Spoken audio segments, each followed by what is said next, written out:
प्यारे बच्चों, आप रिप्रोडक्शन वाला यूनिट पढ़ रहे हैं। क्लास 12th का पहला यूनिट जो रिप्रोडक्शन से रिलेटेड है, इसमें दो चैप्टर्स आपने पढ़ लिए। पहला आपने रिप्रोडक्शन इन ऑर्गेनिजम्स, दूसरा sexual reproduction in flowering plants. आज हम तीसरा चैप्टर शुरू करेंगे, ह्यूमन रिप्रोडक्शन, और इसके बाद एक चैप्टर रह जाएगा इस यूनिट में, वो है रिप्रोडक्टिव हेल्थ। तो अभी हम आज शुरू करेंगे ह्यूमन रिप्रोडक्शन और फिर इसके बाद रिप्रोडक्टिव हेल्थ। तो शुरू करते हैं तीसरा चैप्टर रिप्रोडक्शन यूनिट का। फर्स्ट यूनिट है क्लास 12 की फर्स्ट यूनिट, इसका तीसरा चैप्टर ह्यूमन रिप्रोडक्शन हम लोग शुरू करते हैं। आज इसका पहला लेक्चर है, lecture 1, human reproduction, lecture 1। Humans are sexually reproducing and viviparous organisms. Human beings sexual reproduction के द्वारा रिप्रोड्यूस करते हैं और ये सीधे बच्चे पैदा करते हैं। ये ओविपेरस नहीं है, अंडा देने वाले जीव नहीं है। बच्चा पैदा करते हैं, विविपेरस है। कैसे हैं? विविपेरस है। तो ह्यूमंस सेक्सुअली रिप्रोड्यूसिंग ऑर्गेनिज्म है, इनमें सेक्सुअल रिप्रोडक्शन देखने को मिलता है, लैंगिक जनन, और ये विविपेरस होते हैं, बच्चे पैदा करते हैं, सीधे जरायुज होते हैं, हिंदी में बोलते हैं। Reproductive events in humans are, human beings के अंदर रिप्रोडक्शन से रिलेटेड जो घटनाएं चलती हैं उसको यहां पर दे रखा है क्रमानुसार, सीक्वेंशियल। रिप्रोडक्शन के दौरान ह्यूमन बीइंग्स में कौन कौन सी घटनाएं चलती हैं उनको यहां पर दे रखा है। सबसे पहले गैमीट्स बनते हैं, formation of male gametes. Male gametes को स्पर्म्स कहा जाता है, and female gametes, female gametes को एग या ओवम बोलते हैं। सबसे पहले मेल्स बनाते हैं मेल गैमीट्स, फीमेल्स बनाती हैं फीमेल गैमीट्स। इस प्रोसेस को कहते हैं गैमीटोजेनेसिस, यानी गैमीट्स का फॉर्मेशन। मेल बनाता मेल गैमीट्स, फीमेल बनाती फीमेल गैमीट्स। इस प्रोसेस को कहते हैं गैमीटोजेनेसिस। फिर transfer of sperms into the female genital tract. ये जो मेल गैमीट्स यानी स्पर्म्स फीमेल के जेनाइटल ट्रैक्ट यानी वेजाइना में ट्रांसफर होते हैं, इसको कहते हैं इनसेमिनेशन। इसको कहते हैं इनसेमिनेशन। मेल गैमीट्स यानी स्पर्म्स का फीमेल के जेनाइटल ट्रैक्ट यानी वेजाइना में ट्रांसफर होना इनसेमिनेशन है। क्या है? इनसेमिनेशन है। Fusion of male and female gametes and formation of zygote. Male और फीमेल गैमीट्स फ्यूज करते हैं फैलोपियन ट्यूब में यानी ओविडक्ट में, और जाइगोट का फॉर्मेशन होता है। इसको हम कहते हैं फर्टिलाइजेशन। मेल और फीमेल गैमीट्स के फ्यूजन को हम लोग कहते हैं फर्टिलाइजेशन। गैमीट्स के फ्यूजन से जाइगोट बनता है। फिर ये जाइगोट में डिवीजन शुरू होता है और ये ब्लास्टोसिस्ट में कन्वर्ट हो जाता है। Formation and development of blastocyst. Zygote से बनती है ब्लास्टोसिस्ट और एम्ब्रियो का फॉर्मेशन होता है। फिर है attachment of embryo to the uterus wall. Fertilization होता है फैलोपियन ट्यूब में। फर्टिलाइजेशन के बाद जाइगोट बनता है, जाइगोट से ब्लास्टोसिस्ट, और ब्लास्टोसिस्ट यानी एम्ब्रियो कह लो इनिशियल स्टेजेस में। फिर ये एम्ब्रियो का जो अटैचमेंट है, एम्ब्रियो आके यूट्रस की दीवार से चिपक जाता है।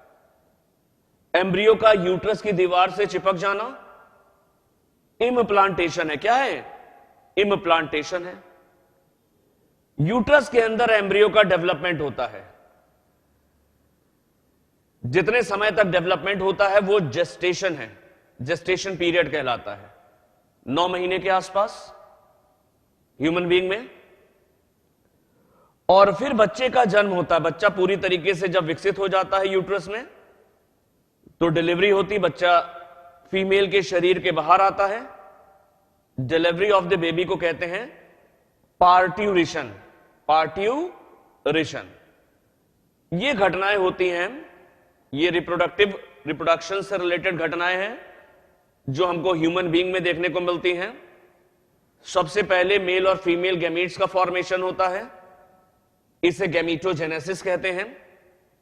मेल गैमीट्स यानी स्पर्म फीमेल के जेनाइटल ट्रैक्ट यानी वजाइना में ट्रांसफर होते हैं, इंसेमिनेशन कहलाता है।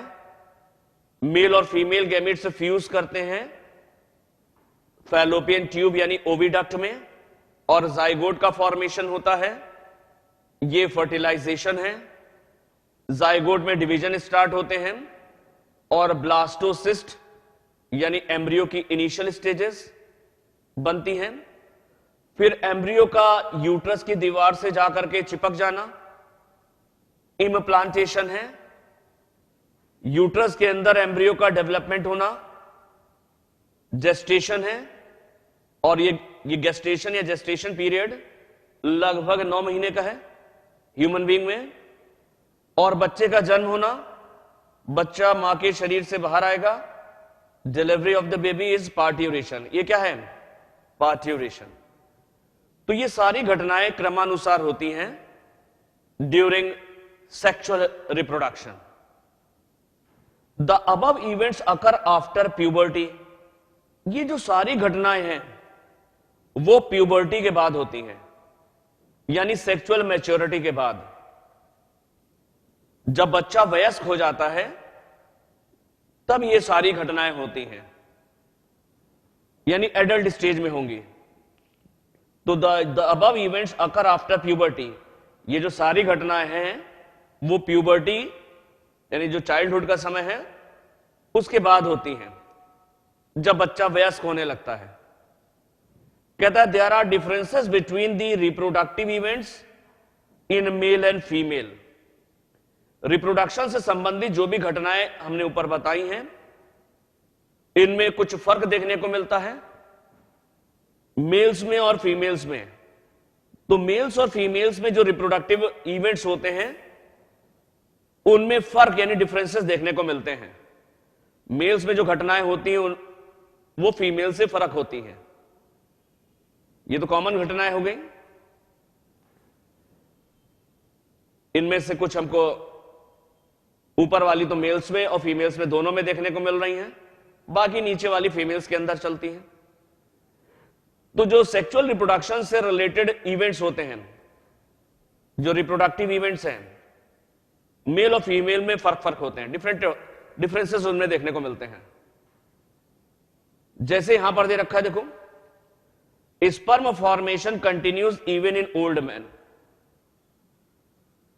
ओल्ड मैन यानी मेल्स जो बूढ़े भी हो जाते हैं उनमें लगातार स्पर्म बनते रहते हैं। बट फॉर्मेशन ऑफ ओवम, लेकिन ओवम यानी फीमेल गैमीट का फॉर्मेशन स्टॉप्स इन वुमेन में रुक जाता है।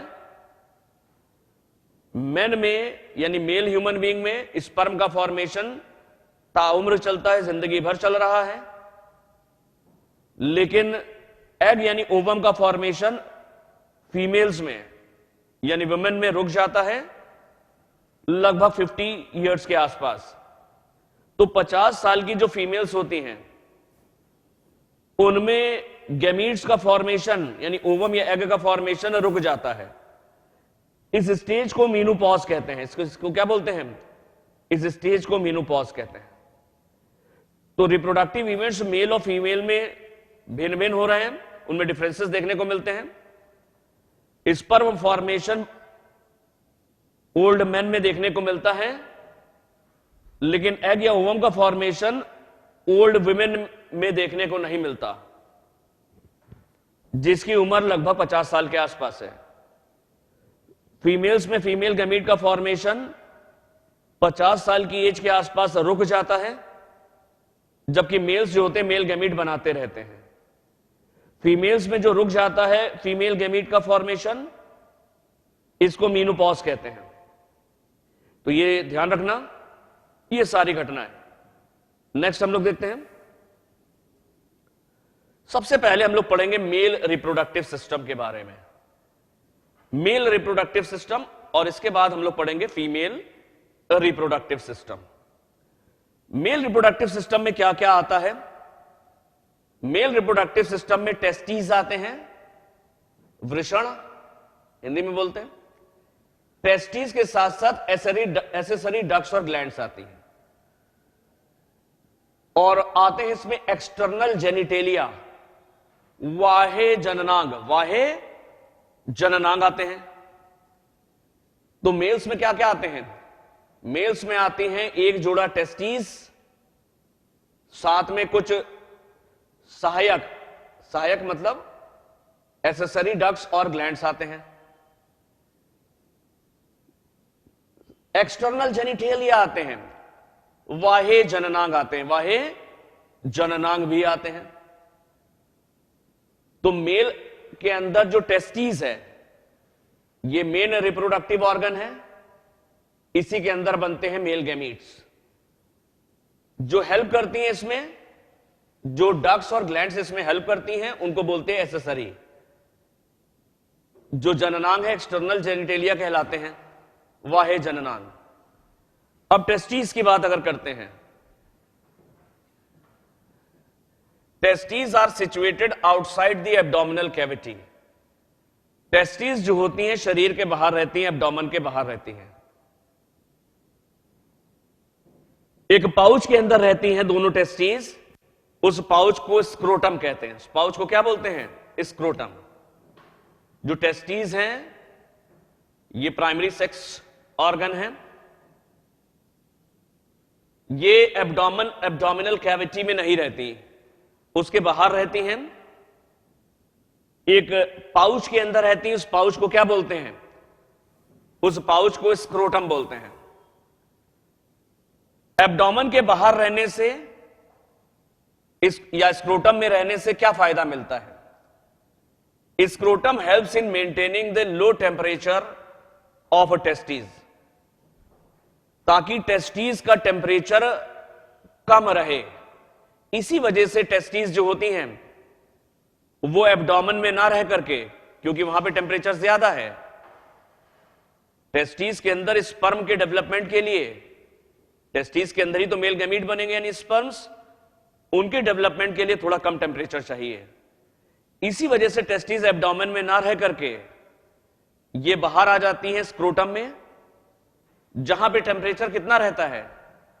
2 to 2.5 degree centigrade lower than the normal internal body temperature.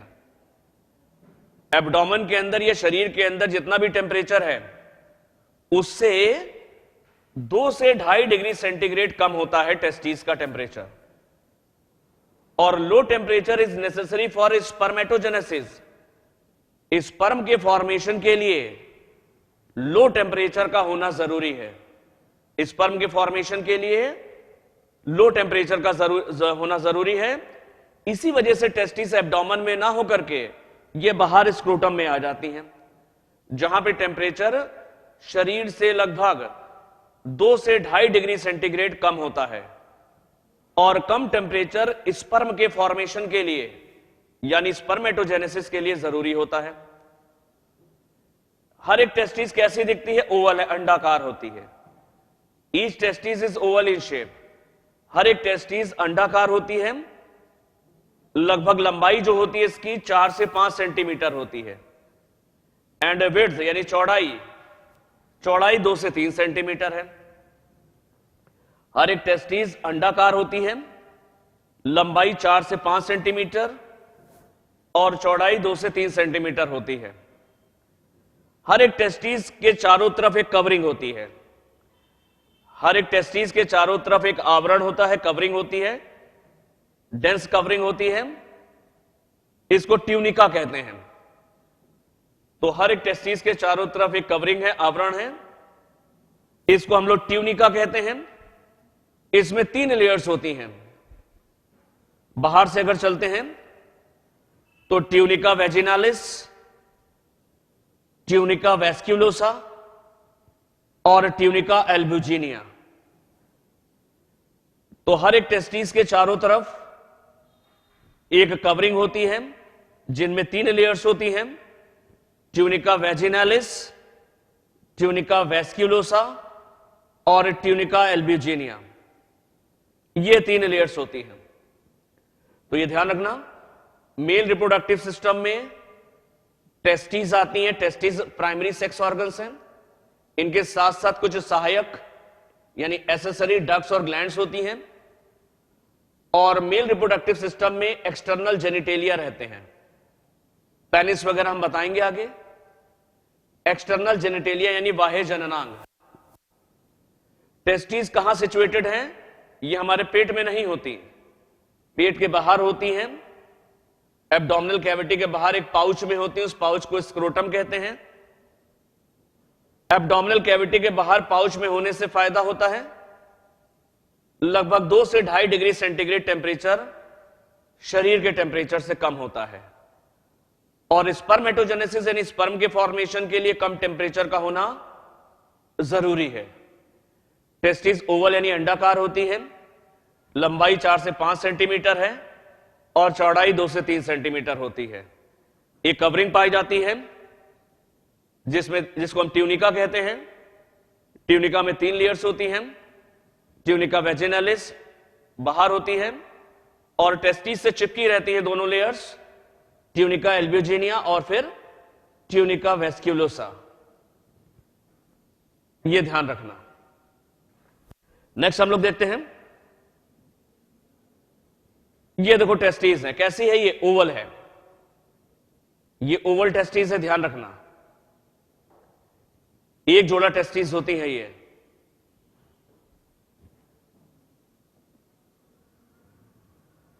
हर एक टेस्टिस के अंदर क्या होते हैं? हर एक टेस्टिस के अंदर लगभग 250 कमरे होते हैं।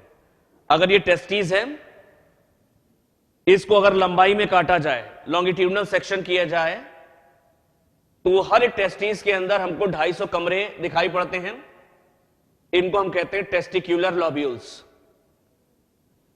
हर एक टेस्टिस का अगर लॉन्गिट्यूडनल हम लोग सेक्शन काटते हैं तो लगभग 250 कमरे दिखाई पड़ते हैं।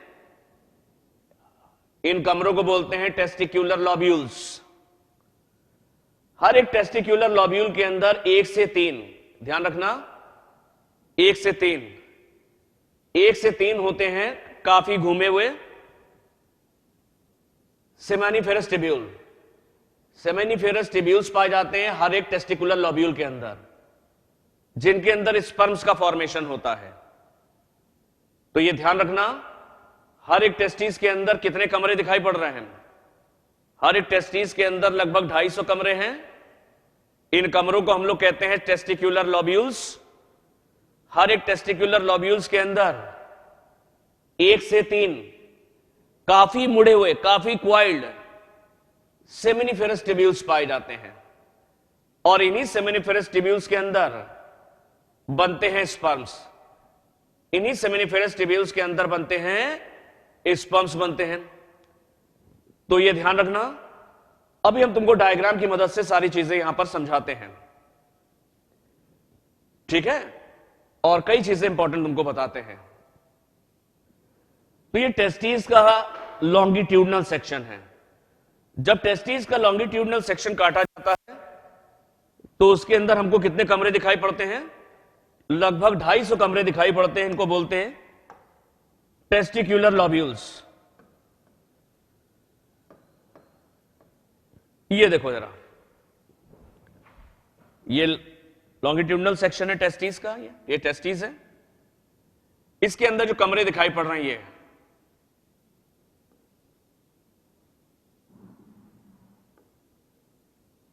ये जो कमरे दिखाई पड़ रहे हैं, ये है तुम्हारे टेस्टिकुलर लॉब्यूल्स। ये क्या है? ये लॉब्यूल लिखा है यानी टेस्टिक्यूलर लॉब्यूल्स है।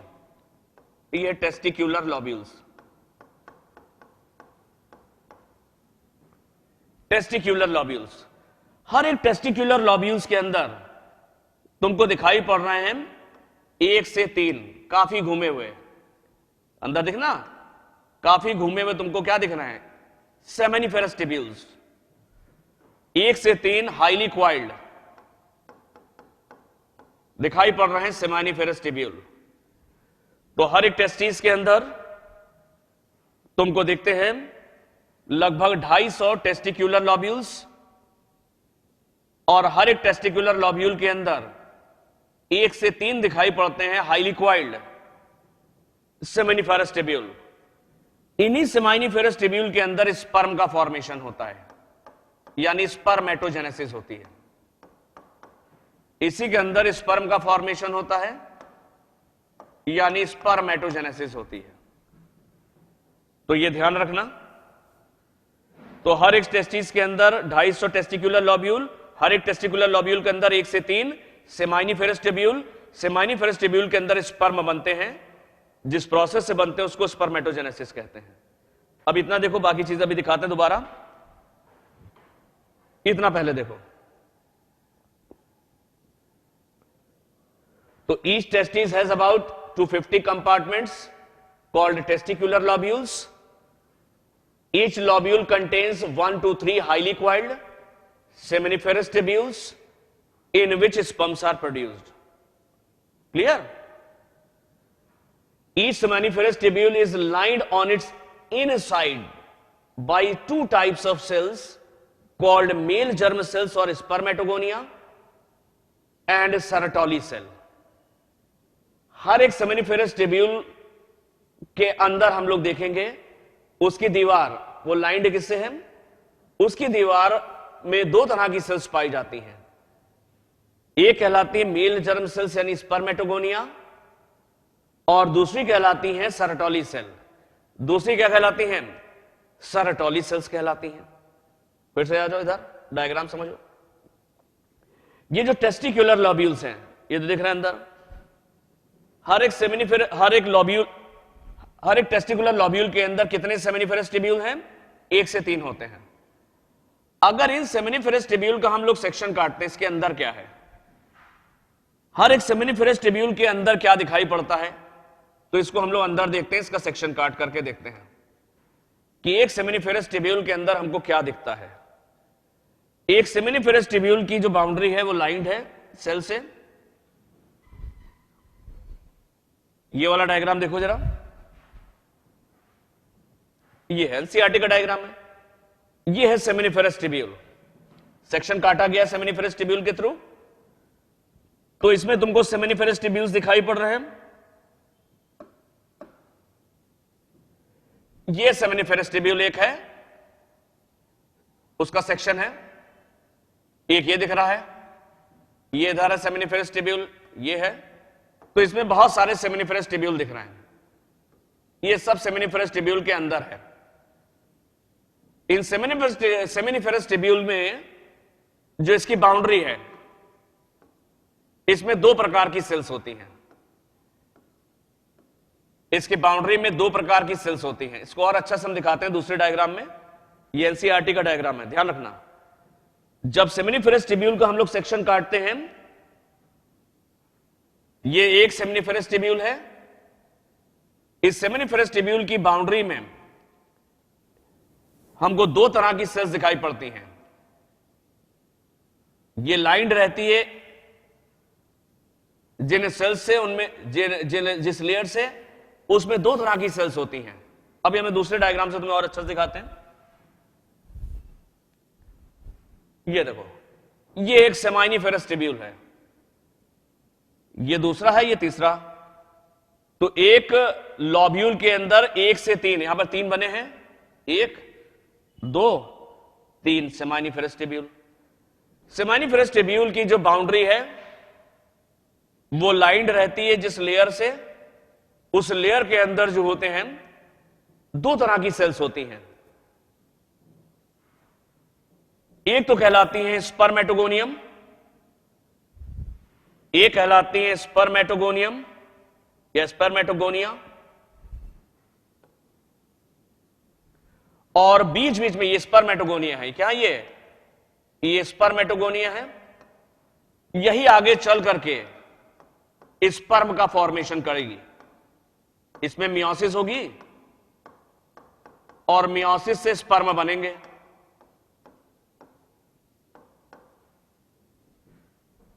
तो इस लेयर के अंदर दो तरह की सेल्स दिखाई पड़ रही हैं, स्पर्मेटोगोनियम या स्पर्मेटोगोनिया जो आगे चल करके स्पर्म बनाएगी।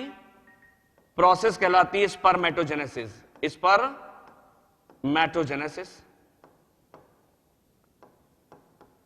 लेकिन इसी जर्माइनल लेयर के अंदर दूसरे प्रकार की भी सेल्स हमको दिख रही हैं। ये दूसरे प्रकार की जो सेल्स दिखाई पड़ रही हैं, इनको सर्टोली सेल्स कहते हैं। इनको क्या बोलते हैं? सर्टोली सेल्स कहते हैं। ये जो अंदर स्पर्म है इससे चिपक जाते हैं। स्पर्मेटिड और स्पर्मेटोजोआ इससे न्यूट्रिशन लेते हैं। ये पोषण करती, न्यूट्रिशन देती है। जो डेवलपिंग स्पर्म्स यानी स्पर्मेटिड और स्पर्मेटोजोआ इससे आकर के चिपक जाते हैं, जिनका पोषण करती है, जिनको न्यूट्रिशन देती है सर्टोली सेल। तो टेस्टिस का जब हम लॉन्गिट्यूडनल सेक्शन काटते हैं, कितने कमरे दिखाई पड़ते हैं? लगभग 250 कमरे दिखाई पड़ते हैं। इनको टेस्टिक्युलर लॉब्यूल्स बोलते हैं। हर एक कमरे के अंदर 1 से 3 हाईली क्वाइल्ड सेमिनिफेरस टिब्यूल होते हैं। सेमिनिफेरस टिब्यूल का जब हम सेक्शन काटते हैं, एक टिब्यूल का सेक्शन काटते हैं तो ऐसा दिखाई पड़ता है। उसकी जो बाउंड्री है वो जिस लेयर से लाइंड है, जो लेयर यहां मौजूद है इसकी बाउंड्री पर, ये सेमिनिफेरस टिब्यूल जिस लेयर से लाइंड है, आउटरमोस्ट लेयर, ये जो लेयर है ये जर्माइनल लेयर है। इस जर्माइनल लेयर के अंदर दो तरह की सेल्स हैं। स्पर्मेटोगोनिया जो आगे चल करके स्पर्म बनाती हैं, यानी इनमें स्पर्मेटोजेनेसिस होगी और स्पर्म बनेगा मियोसिस के बाद। और जो बीच बीच में जो सेल्स दिखाई पड़ रही हैं ये सर्टोली सेल्स हैं, जो अंदर स्पर्म डेवलप करते हैं सेमिनिफेरस टिब्यूल के अंदर। उन स्पर्म्स का ये न्यूट्रिशन करती हैं सर्टोली सेल्स। तो ये ध्यान देना। आगे देखते हैं।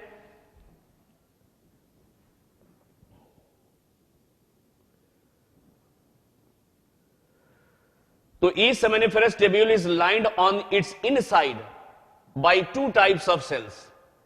हर एक सेमिनिफेरस टिब्यूल के जो अंदर से एक लेयर मौजूद है उसके चारों तरफ, उस लेयर के अंदर दो तरह की सेल्स हैं। मेल जर्म सेल्स जिन्हें हम स्पर्मेटोगोनिया कहते हैं, अभी हमने बताया, यानी स्पर्मेटोगोनिया को आप बोलेंगे मेल जर्म सेल्स। और सर्टोली सेल्स हैं। और क्या हैं? और सर्टोली सेल्स हैं। Spermatogonia undergo meiotic divisions. Spermatogonia में मियोसिस होती है और स्पर्म बनते हैं। प्रोसेस कहलाती स्पर्मेटोजेनेसिस। सर्टोली सेल्स जो है ये they provide nutrition to the germ cells. Sertoli cells जो होती हैं ये न्यूट्रिशन प्रोवाइड करती हैं, ये न्यूट्रिशन प्रोवाइड करती हैं स्पर्मेटिड्स और स्पर्मेटोजोआ को। स्पर्मेटिड्स एंड स्पर्मेटोजोआ, यानी स्पर्म को न्यूट्रिशन प्रोवाइड करती हैं, जर्म सेल को भी न्यूट्रिशन देती हैं।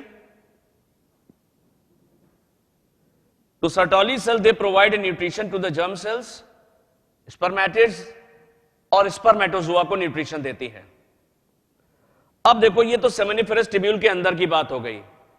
तो सेमिनिफेरस टिब्यूल अंदर से लाइंड है जिस लेयर से, वो जर्माइनल लेयर है। इसमें दो तरह की सेल्स हैं, एक स्पर्मेटोगोनिया यानी मेल जर्म सेल्स कहलाती हैं, दूसरी सर्टोली सेल्स कहलाती हैं।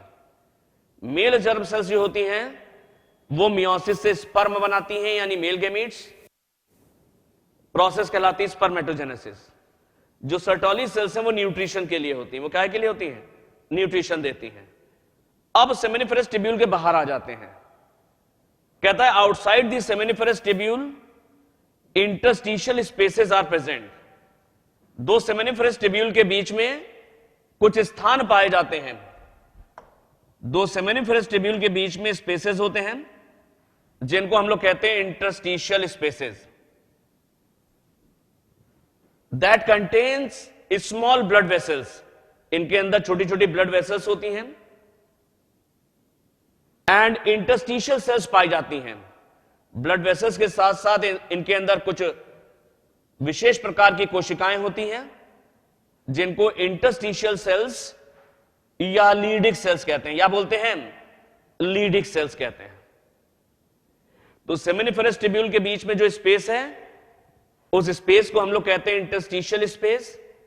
इनमें ब्लड वेसल्स होती हैं, साथ में कुछ सेल्स पाई जाती हैं इनमें, इनको बोलते हैं इंटरस्टिशियल सेल्स या लीडिक सेल्स कहते हैं।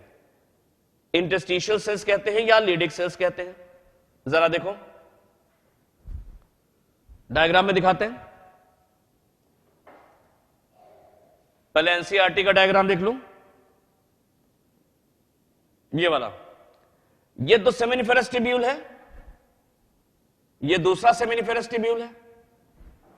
तो दो सेमिनिफेरस टिब्यूल के बीच में क्या है? दो सेमिनिफेरस टिब्यूल के बीच में जो स्पेस है ये डार्क कलर से बना, ये जो डार्क कलर से बना, ये जो स्पेस है, ये इस स्पेस को कहते हैं इंटरस्टिशियल स्पेस। इस स्पेस को क्या कहा जाता है?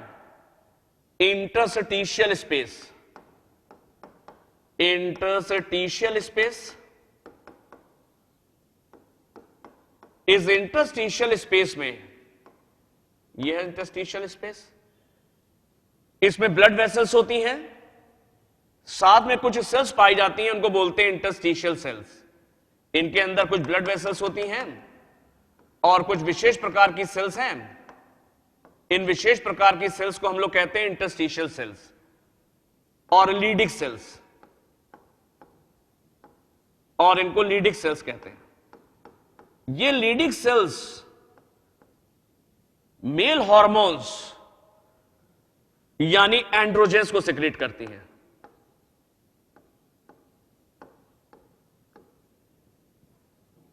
तो इंटरस्टिशियल सेल्स, जिनको हम लीडिक सेल्स भी कहते हैं, ये मेल हार्मोन्स यानी एंड्रोजेंस का सिक्रीशन करती हैं। तो androgens are secreted by Leydig cells या कह लो इंटरस्टिशियल सेल्स। सबसे कॉमन एंड्रोजन है टेस्टोस्टेरोन। एक एंड्रोजन होता है टेस्टोस्टेरोन, ये एक कॉमन एंड्रोजन है। टेस्टोस्टेरोन का सिक्रीशन करती हैं लीडिक सेल्स या कह लो इंटरस्टिशियल सेल्स। तो सेमिनिफेरस टिब्यूल ये थे। इन सेमिनिफेरस टिब्यूल के बाहर ये सब सेमिनिफेरस टिब्यूल, ये सब इनके बीच बीच में स्पेस है जो डार्क कलर का है, इसको बोलते हैं इंटरस्टिशियल स्पेस। इसके अंदर ब्लड वेसल्स हैं और इंटरस्टिशियल सेल्स हैं। इन इंटरस्टिशियल सेल्स को कहते हैं लीडिक सेल्स, जो कि मेल हार्मोन्स यानी एंड्रोजेंस का सिक्रीशन करती हैं, जैसे कि टेस्टोस्टेरोन। तो ये ध्यान रखना। ये तो हमने तुम्हें दिखाया टेस्टिकुलर लॉब्यूल्स के अंदर सेमिनिफेरस टिब्यूल्स, यानी एक टेस्टिकुलर लॉब्यूल के अंदर, एक टेस्टिकुलर लॉब्यूल के अंदर 1 से 3 होते हैं सेमिनिफेरस टिब्यूल। सेमिनिफेरस टिब्यूल अंदर से लाइंड है जर्माइनल लेयर से। इस जर्माइनल लेयर्स के अंदर 2 तरह की सेल्स, स्पर्मेटोगोनिया यानी मेल जर्म सेल्स और सर्टोली सेल। स्पर्मेटोगोनिया मियोसिस के बाद स्पर्म बनाते हैं, प्रोसेस कहलाती है स्पर्मेटोजेनेसिस। सर्टोली सेल स्पर्मेटिड्स और स्पर्मेटोजोआ जो डेवलपिंग स्पर्म्स हैं उनको न्यूट्रिशन देती है। 2 सेमिनिफेरस टिब्यूल्स के बीच में जो स्पेस होते हैं ये जो स्पेस है, दो सेमिनिफेरस टिब्यूल के बीच में जो स्पेस है, इस स्पेस को कहते हैं इंटरस्टिशियल स्पेस। ये जो स्पेस है, ये क्या है? ये है इंटरस्टिशियल स्पेस। इस इंटरस्टिशियल स्पेस के अंदर विशेष प्रकार ब्लड वेसल्स होती हैं। पहली बात, इनके अंदर ब्लड वेसल्स होती हैं और कुछ विशेष प्रकार की सेल्स हैं, उनको इंटरस्टिशियल सेल्स या लीडिक सेल्स कहते हैं। लीडिक सेल्स सिक्रीट करती हैं मेल हार्मोन्स यानी एंड्रोजेंस। कॉमन एंड्रोजेंस में आते हैं टेस्टोस्टेरोन,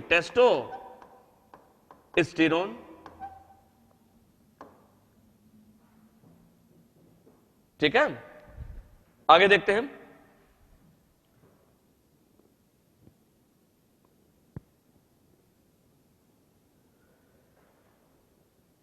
तो तुमने यहां से देखा, outside the seminiferous tubules interstitial spaces are present.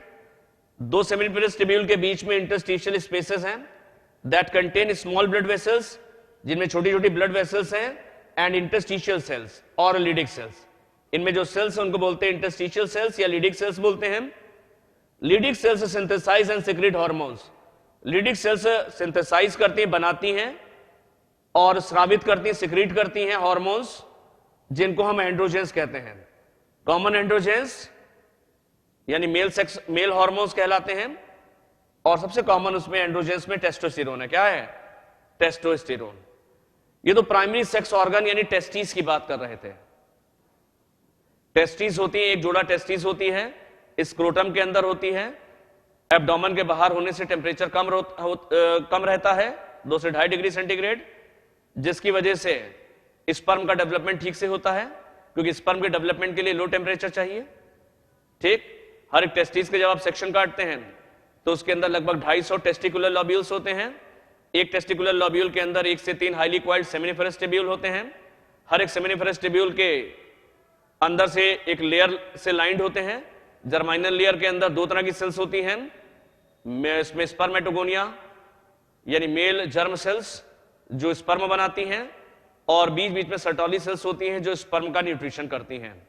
2 seminiferous tubule के बीच में स्पेस है, उनको इंटरस्टिशियल स्पेस कहते हैं, जिनमें ब्लड वेसल्स और विशेष प्रकार की सेल्स होती हैं, लीडिक सेल्स कहलाती हैं, जो मेल हार्मोन्स यानी एंड्रोजेंस का सिक्रीशन करती हैं, जैसे कि टेस्टोस्टेरोन। ये तो प्राइमरी सेक्स ऑर्गन यानी टेस्टिस की बात की। अब इससे रिलेटेड डक्ट्स और ग्लैंड्स की बात करेंगे। तो मेल एसेसरी डक्ट्स में क्या क्या आती हैं? मेल एसेसरी डक्ट्स में आती है rete testis, vasa efferentia, epididymis and vas deferens. Sperm तो अंदर बन गए टेस्टिस के अंदर, वो इन्हीं डक्ट्स के थ्रू आगे बढ़ेंगे और मेल इंडिविजुअल के बाहर निकलेंगे, इजैक्यूलेट होंगे, इजैक्यूलेशन हो बाहर। तो मेल एसेसरी डक्ट्स में क्या क्या आती हैं? रीटे टेस्टिस, इसमें आती है रीटे टेस्टिस, इसमें रीटे टेस्टिस के बाद वासा इफरेंशिया, वासा इफरेंशिया के बाद एपिडिडाइमस, एपिडिडाइमस के बाद वास डिफरेंस, वास डिफरेंस। जो सेमिनिफेरस टिब्यूल्स होते हैं टेस्टिस के, ये ओपन करते हैं वासा इफ्रेंशिया में थ्रू रीटे टेस्टिस। यही सीक्वेंस है रीटे टेस्टिस।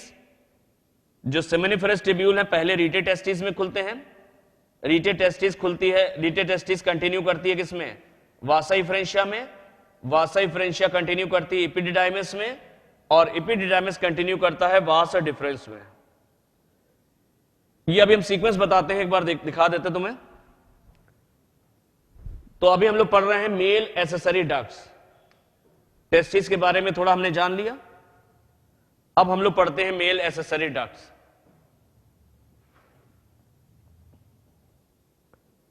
अब देखो, ये जो सेमिनिफेरस टिब्यूल है, जरा गौर करना इधर। ये जो सेमिनिफेरस टिब्यूल है,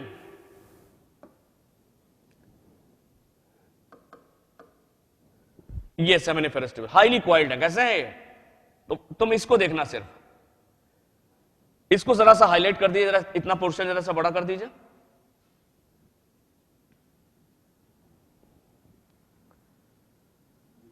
सेमिनिफेरस ट्यूब्यूल देखते हैं, ये है सेमिनिफेरस ट्यूब्यूल, हाईली क्वाइल्ड है,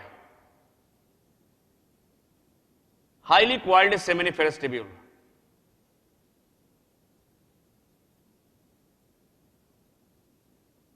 सेमिनिफेरस ट्यूब्यूल जो है, देखो तुम किस में खुल रहा है, एक छोटी सी डक्ट में खुल रहा है। ये इस छोटी सी डक्ट को कहते हैं स्ट्रेट ट्यूब्यूल। क्या बोलते हैं? Straight tubule. इसका नाम पहले नहीं बताया अभी हमने, इसको इग्नोर भी कर सकते हो, लेकिन ध्यान रखना ये कहलाता है स्ट्रेट ट्यूब्यूल। ये है स्ट्रेट ट्यूब्यूल, ये है स्ट्रेट ट्यूब्यूल। स्ट्रेट ट्यूब्यूल एक डक्ट के नेटवर्क में खुलता है। ये एक डक्ट का जो नेटवर्क है, ये एक डक्ट का जो नेटवर्क है, इसको हम लोग कहते हैं रीचे टेस्टिस। क्या बोलते हैं? रीचे टेस्टिस। तो सेमिनिफेरस ट्यूब्यूल, इसके बाद स्ट्रेट वाली डक्ट यानी स्ट्रेट ट्यूब्यूल। स्ट्रेट ट्यूब्यूल आकर के एक नेटवर्क में खुल रहा है, डक्ट के एक जाल जैसा बन रहा है, रीचे टेस्टिस है। क्या है ये? रीचे टेस्टिस। रीचे टेस्टिस खुलते हैं ये डक्ट्स में आकर के, इसमें खुल रहे हैं रीटे टेस्टिस, इसमें खुल रहे हैं डक्ट्स के अंदर। इन डक्ट्स को हम लोग कहते हैं वासा इफरेंशिया। वासा इफरेंशिया, वासा इफरेंशिया को हम लोग ईफ्रेंट डक्ट्यूल भी कहते हैं। क्या बोलते हैं? वासा इफरेंशिया यानी ईफ्रेंट डक्ट्यूल भी कहा जाता है। वासा इफरेंशिया आकर के जो खुल रही है, वो इसमें खुल रही है। ये यहां से लेकर के ये देखो, ये जो वासा इफरेंशिया है, ये किस में खुल रही है?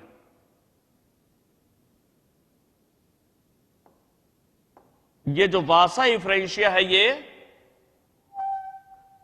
जिसमें खुल रही है, इसको एपिडिडाइमस कहते हैं। क्या बोलते हैं?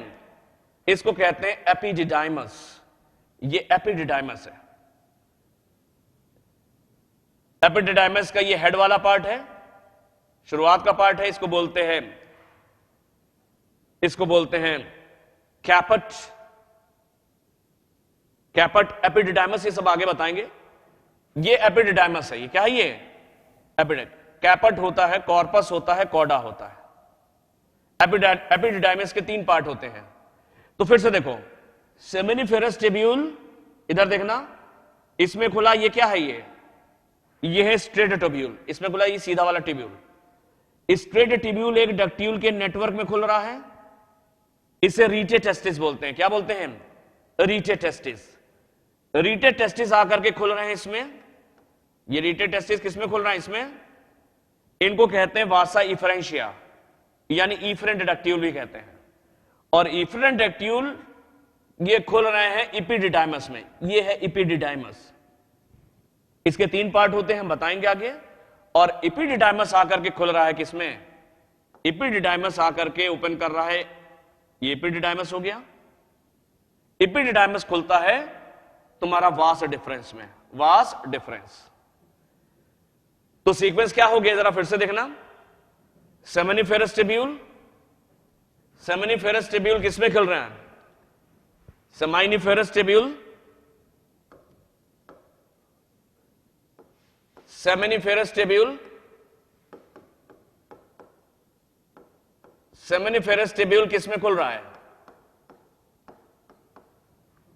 ये सेमिनिफेरस ट्यूब्यूल किसमें खुल रहा है? ये वाली, ये स्ट्रेट ट्यूब्यूल में। किसमें? इस स्ट्रेट ट्यूब्यूल में, या स्ट्रेट डक्ट कह सकते हो। स्ट्रेट ट्यूब्यूल किसमें खुल रहा है? ये डक्ट के एक नेटवर्क में, रीचे टेस्टिस।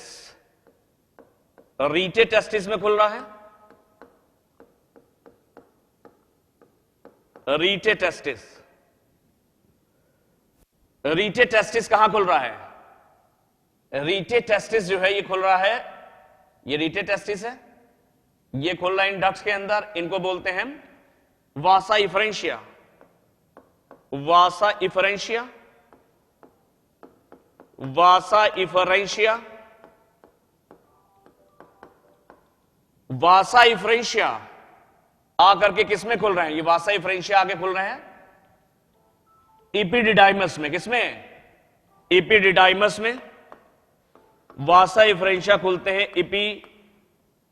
इपिडिडाइमस में, वासा इफरेंशिया खुलते हैं इपिडिडाइमस में। इपिडिडाइमस किसमें खुल रहा है?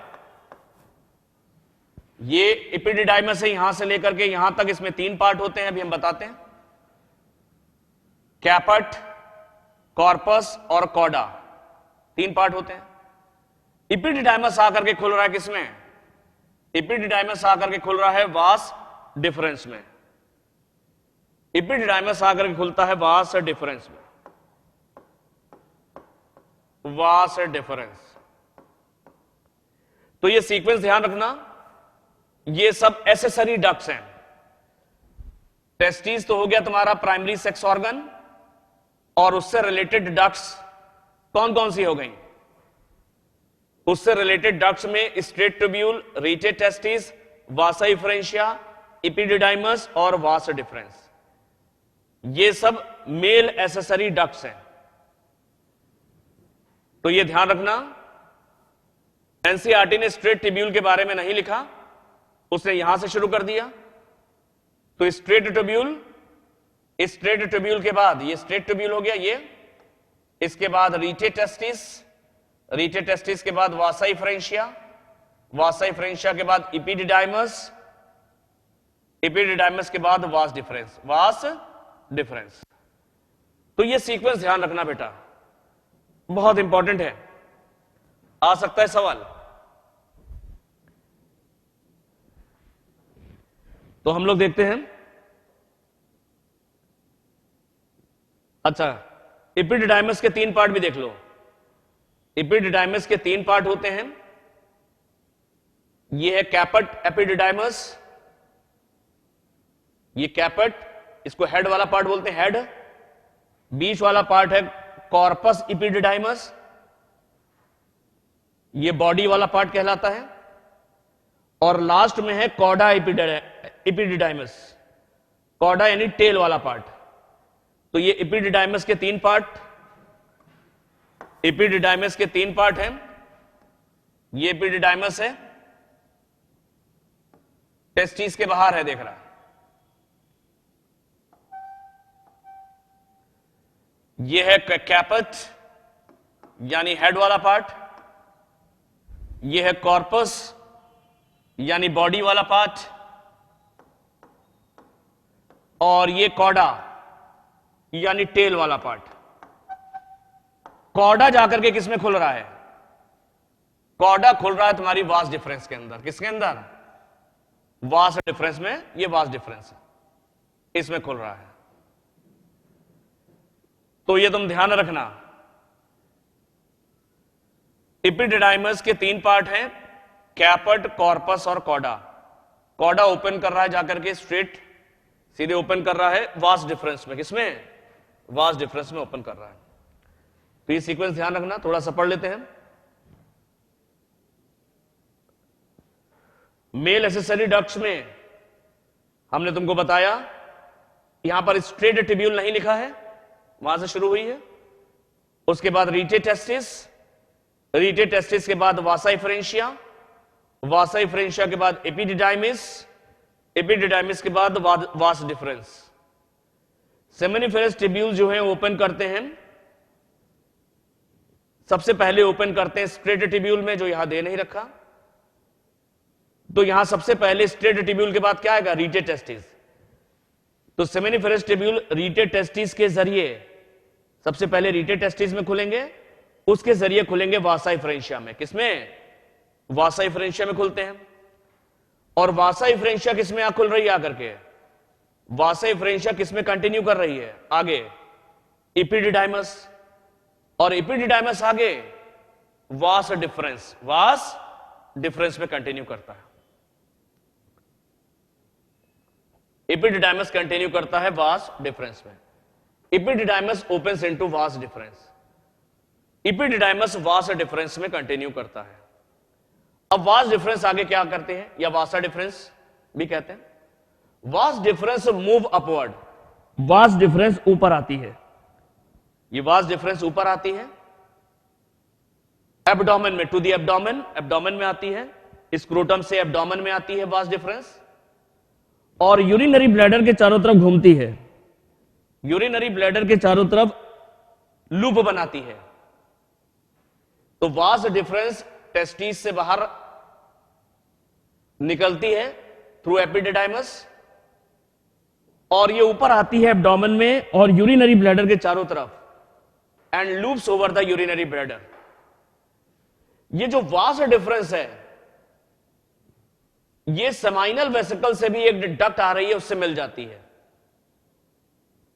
It receives a duct from seminal vesicle. Vas deferens seminal vesicle की डक्ट से मिल जाती है और यूरेथ्रा में आकर के खुलती है as a common ejaculatory duct. तो वास डिफरेंस और डक्ट ऑफ सेमाइनल वेसिकल ये मिल करके बनाते हैं इजैक्यूलेटरी डक्ट। वास डिफरेंस और जो सेमाइनल वेसिकल से डक्ट आ रही है, वो दोनों मिल करके बनाते हैं एक कॉमन डक्ट। इस कॉमन डक्ट को बोलते हैं ejaculatory duct. Ejaculatory duct sperm को स्टोर करती है। स्पर्म इपिडिडाइमस में भी स्टोर होते हैं। स्पर्म इनिशियली स्टोर होते हैं इपिडिडाइमस में, यहां पर भी स्टोर है। Ejaculatory duct store and transport the sperm. Sperm जो है वो इपिडिडाइमस और इजैक्यूलेटरी डक्ट में स्टोर है, और ये आगे जाते हैं, ये टेस्टिस से निकलते हैं शरीर के बाहर। जिस डक्ट के थ्रू निकलते हैं उसे यूरेथ्रा बोलते हैं। Urethra originates from the urinary bladder. Urethra कहां से ओरिजिनेट कर रहा है? यूरेथ्रा निकलता है यूरिनरी ब्लैडर से और एक्सटेंड आगे बढ़ता है। यूरिनरी ब्लैडर से यूरेथ्रा निकला, ओरिजिनेट करता है और आगे बढ़ता है पेनिस के अंदर, थ्रू द पेनिस, और ये बाहर खुलता है जिस ओपनिंग से, उस ओपनिंग को हम लोग कहते हैं यूरेथ्रल मीटस। Urethral meatus. फिर से एक बार फिर से देखो, एपिडिडाइमस किसमें खुला? वास डिफरेंस। वास डिफरेंस ऊपर आती है एब्डोमिनल कैविटी में, यूरिनरी ब्लैडर के चारों तरफ घूमती है और ये सेमाइनल वेसिकल की डक्ट से मिलकर के इजैक्यूलेटरी डक्ट बनाती है। इजैक्यूलेटरी डक्ट में स्पर्म स्टोर होते हैं और आगे ट्रांसपोर्ट होते हैं। ये शरीर के बाहर स्पर्म निकलते हैं, इजैक्यूलेटरी डक्ट आगे चल करके यूरेथ्रा, जिस डक्ट में खुलती है उसे बोलते हैं यूरेथ्रा, और यूरेथ्रा बाहर ओपन करता है जिस ओपनिंग के थ्रू, उसको बोलते हैं यूरेथ्रल मीटस। ये है यूरेथ्रल मीटस। डायग्राम से समझते हैं। देखो बेटा, तुमने देखा, फिर से यहां से एक बार, दोबारा से एक बार देखते हैं। एपिडिडाइमस खुल रहा है वास डिफरेंस में। वास डिफरेंस जो है ये एब्डोमिनल कैविटी में ऊपर आती है, घूमती है यूरिनरी ब्लैडर के चारों तरफ, लूप बनाती है, और सेमाइनल वेसिकल से भी एक डक्ट निकलती है जो इस वास डिफरेंस के साथ मिल जाती है और बनती है, दोनों मिलकर बनाते हैं इजैक्यूलेटरी डक्ट। इजैक्यूलेटरी डक्ट जो है वो स्पर्म को स्टोर करती है। स्पर्म इपिडिडाइमस में भी स्टोर होते हैं। इजैक्यूलेटरी डक्ट स्पर्म को आगे ट्रांसपोर्ट करती है। ये स्पर्म टेस्टिस से बाहर निकलते हैं, ये स्पर्म बॉडी से बाहर निकलते हैं। टेस्टिस से जो रिलीज हुए स्पर्म वो बॉडी के बाहर निकलेंगे और यूरेथ्रा के थ्रू, किसके थ्रू? यूरेथ्रा के थ्रू। यूरेथ्रा बाहर ओपन करता है यूरेथ्रल मीटस। यूरेथ्रल मीटस जिस ओपनिंग के थ्रू ओपन करता है उसे बोलते हैं यूरेथ्रल मीटस।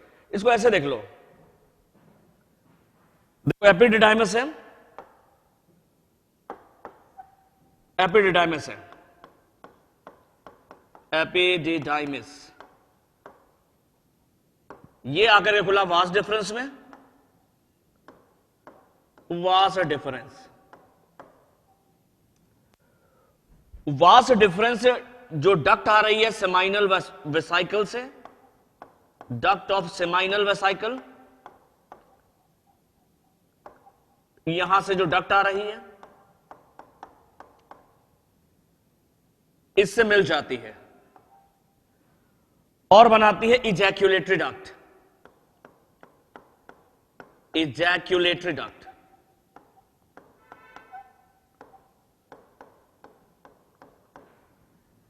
इजैक्यूलेटरी डक्ट आगे की तरफ खुलती है यूरेथ्रा में, और यूरेथ्रा जिस ओपनिंग के थ्रू बाहर बॉडी के बाहर खुलता है उसको बोलते हैं urethral meatus, urethral meatus. Urethra originate कहां से करता है? यूरिनरी ब्लैडर से।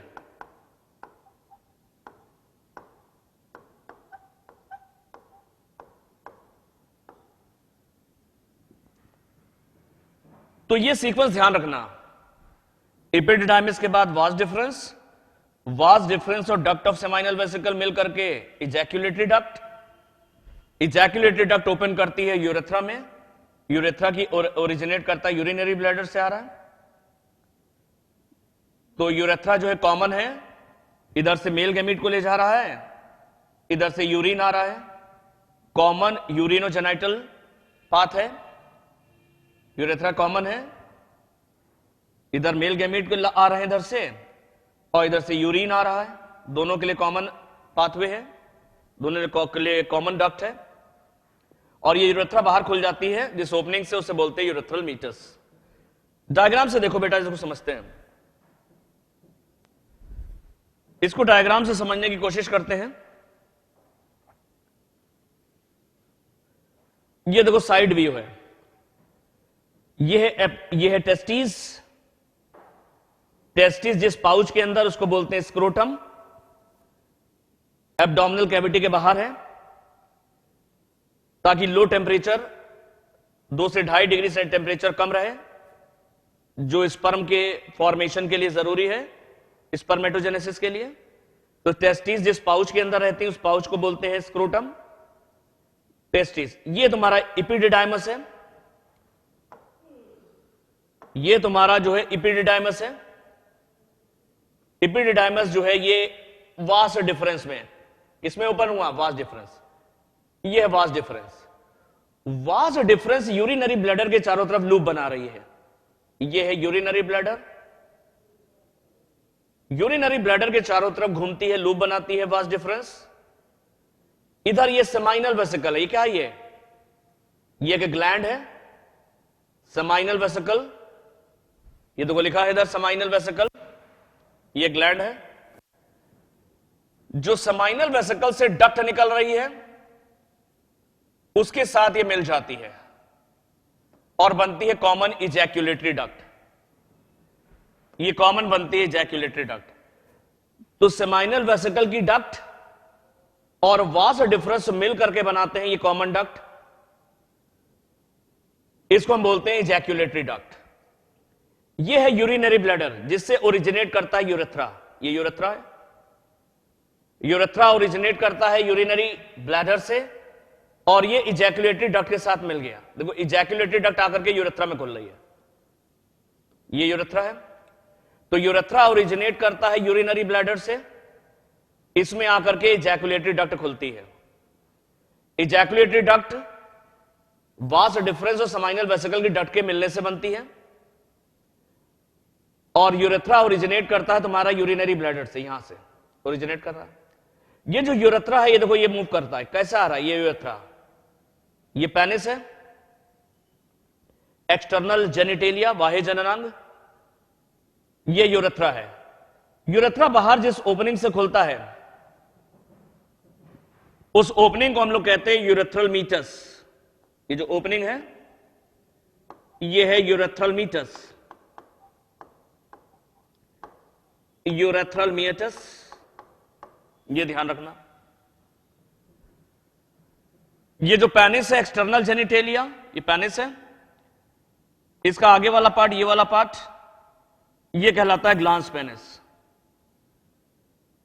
ग्लांस पेनिस के ऊपर एक स्किन का फोल्ड होता है, स्किन का फोल्ड होता है, उसे फोर स्किन बोलते हैं। उसे क्या बोलते हैं? Four skin. ग्लांस पेनिस जिस स्किन के फोल्ड से कवर्ड रहता है उसको हम फोर स्किन कहते हैं। अभी ग्लैंड्स में हम लोग डक्ट्स पढ़ रहे हैं। डक्ट्स में हम लोग ने क्या क्या देखा था? डक्ट्स में हम लोगों ने देखा था, डक्ट्स में हम लोग ने इस डायग्राम के हिसाब से बताते हो तुम्हें, ये डक्ट्स में सबसे पहले हम लोग ने देखा था, देखो टेस्टिस हो गया primary sex organ, primary male sex organ. Accessory ducts में कौन कौन सी आ रही हैं? एसेसरी डक्ट्स में स्ट्रेट ट्यूब्यूल, ये स्ट्रेट ट्यूब्यूल के बाद रीटे टेस्टिस, ये रीटे टेस्टिस के बाद वासा इफ्रेंशिया, ये वासा इफ्रेंशिया के बाद एपिडिडाइमस, ये वासा इफ्रेंशिया के बाद एपिडिडाइमस, ये एपिडिडाइमस, एपिडिडाइमस के बाद वास डिफरेंस, ये है वास डिफरेंस। ये सब एसेसरी डक्ट है। Straight tubule, रीटे testis, vasa efferentia, epididymis और वास डिफरेंस। वास डिफरेंस हमने बताया तुम्हें, ये यूरिनरी ब्लैडर का के चारों तरफ लूप बनाती है, यूरिनरी ब्लैडर के चारों तरफ लूप बनाती है, और ये लूप, ये यूरिनरी ब्लैडर के चारों तरफ लूप बना रही है। ये वाला डायग्राम, ये वाला, ये वास डिफरेंस यूरिनरी ब्लैडर के चारों तरफ लूप बनाती है। तो एसेसरी डक्ट्स में कौन कौन सी आ गई?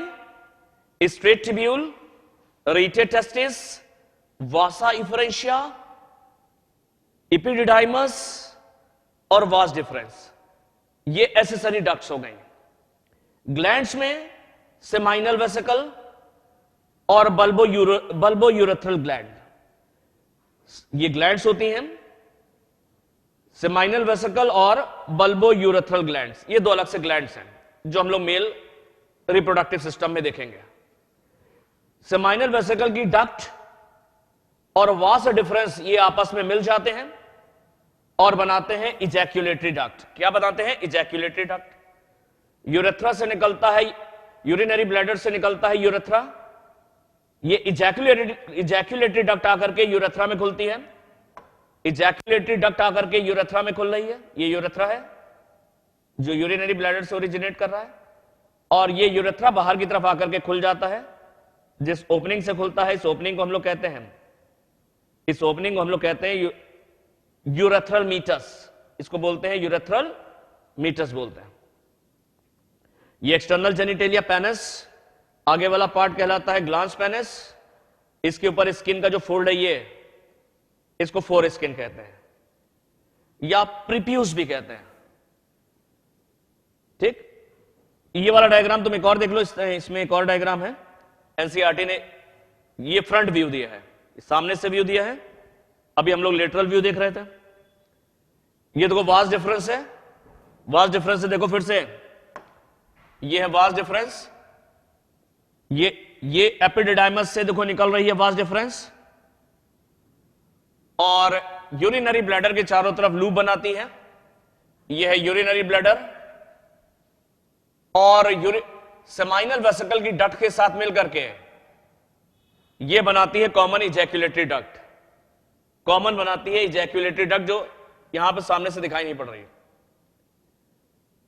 ग्लैंड्स में कौन कौन सी हैं? ग्लैंड्स में सेमाइनल वेसिकल, एक और है प्रोस्टेट ग्लैंड्स भी, प्रोस्टेट ग्लैंड भी है, और तीसरी है बल्बो यूरेथ्रल ग्लैंड। ये तीन ग्लैंड्स हैं, मेल रिप्रोडक्टिव सिस्टम से जुड़ी हुई तीन तरह की glands, seminal vesicle, prostate gland और bulbourethral gland.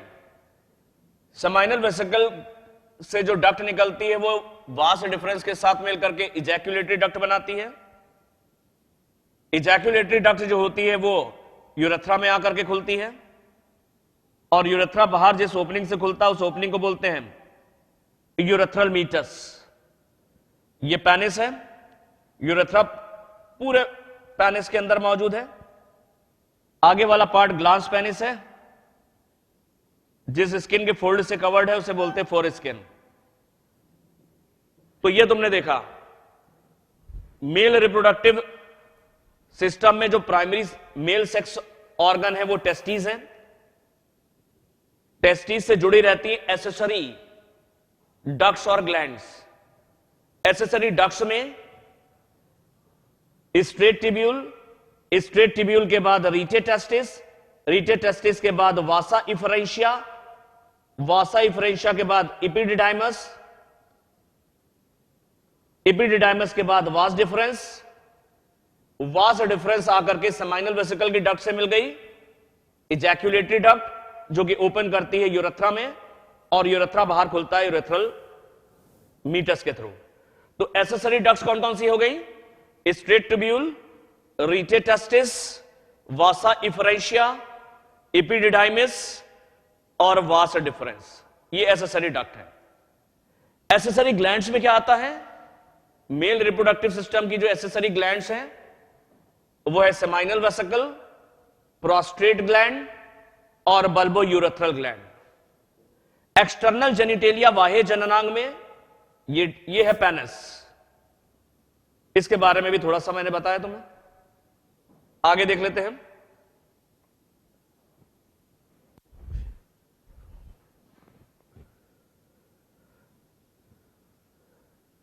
The penis is the male external genitalia. Male external genitalia बाह्य जननांग पेनिस होता है। It is made up of special tissue. यह विशेष प्रकार के टिश्यू से बना होता है। यह विशेष प्रकार के टिश्यू से मिलकर बना होता है,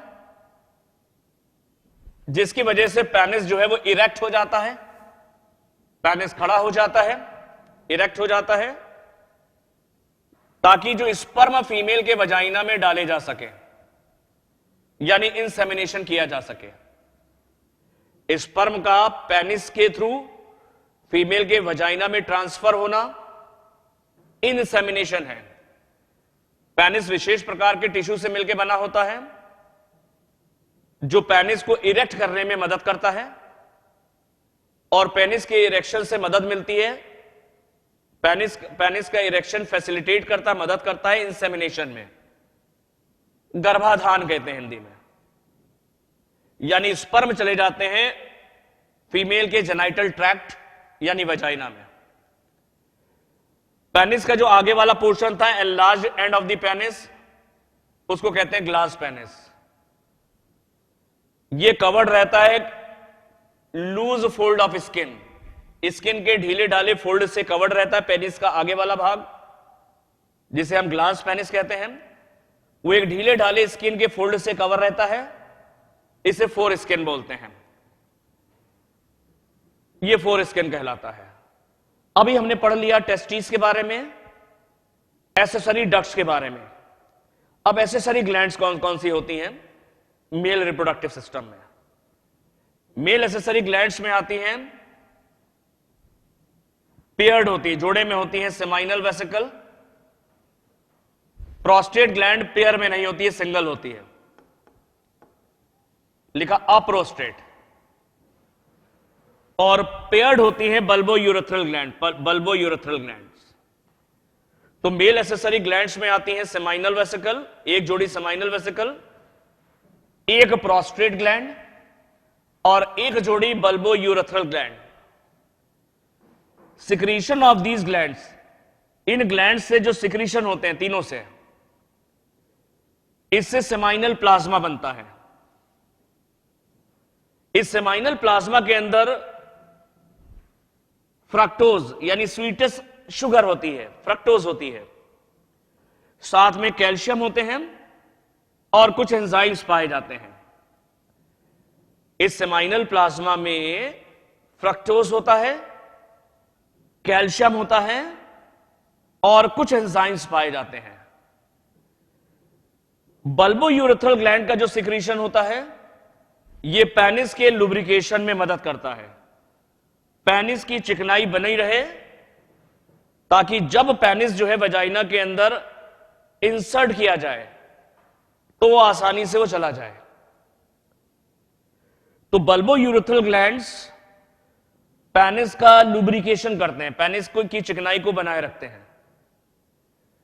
तो मेल एसेसरी ग्लैंड्स में एक जोड़ा सेमाइनल वेसिकल, एक प्रोस्टेट ग्लैंड और एक जोड़ा बल्बोयूरेथ्रल ग्लैंड होते हैं। इन तीनों ग्लैंड्स के जो सिक्रीशन से, इन तीनों ग्लैंड से ध्यान रखना, इन तीनों ग्लैंड के सिक्रीशन से सेमाइनल प्लाज्मा बनता है। इस सेमाइनल प्लाज्मा के अंदर फ्रक्टोज होता है, कैल्शियम होता है और कुछ एंजाइम्स पाए जाते हैं। जो बल्बोयूरेथ्रल ग्लैंड्स का एक और इंपॉर्टेंट फंक्शन है, इसके सिक्रीशन से पेनिस का लुब्रिकेशन भी होता है, पेनिस की चिकनाई बनी रहती है। तो ये देखा तुमने, तीनों ग्लैंड्स देख लो एक बार फिर से। सॉरी, सेमाइनल वेसिकल,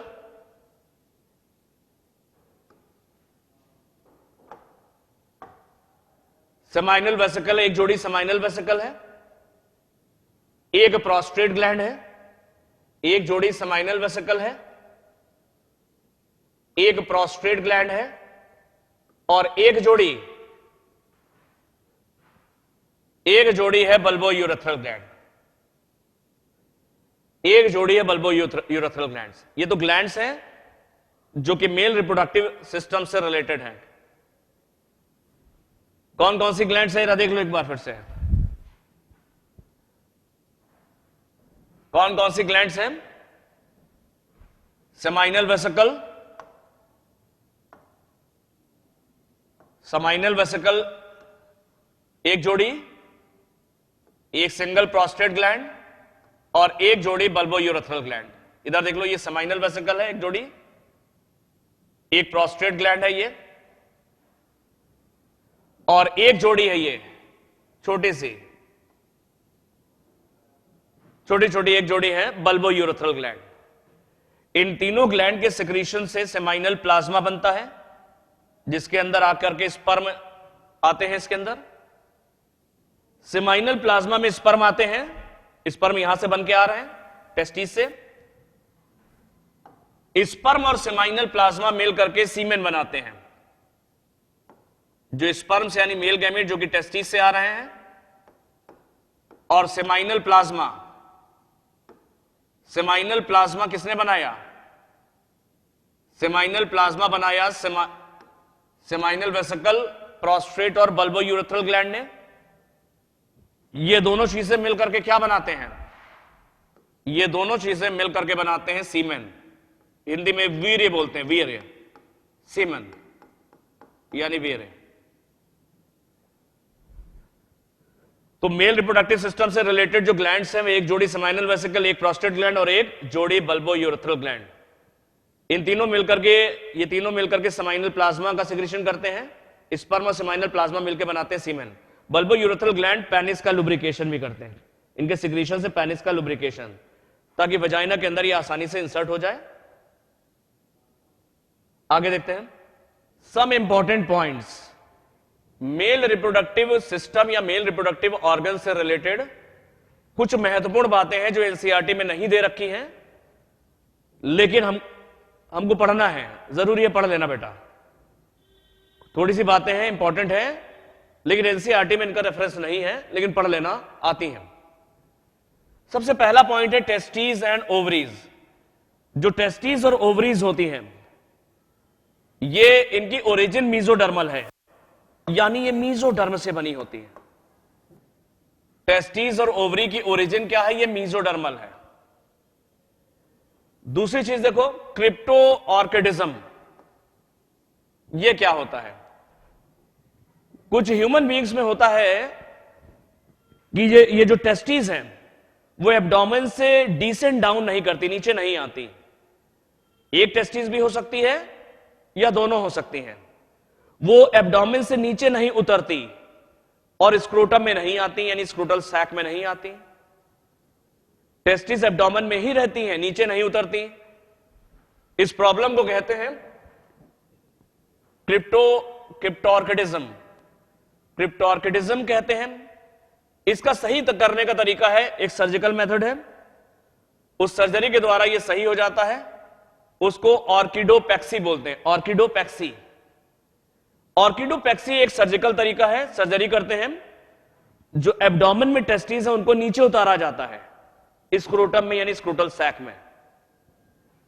तो ऑर्किडोपेक्सी ये सर्जिकल प्रोसेस है to bring down testis, testis को नीचे लाना है एब्डोमेन से स्क्रोटम में, into the scrotum. Sertoli cells को हम लोग नर्स सेल्स भी कहते हैं।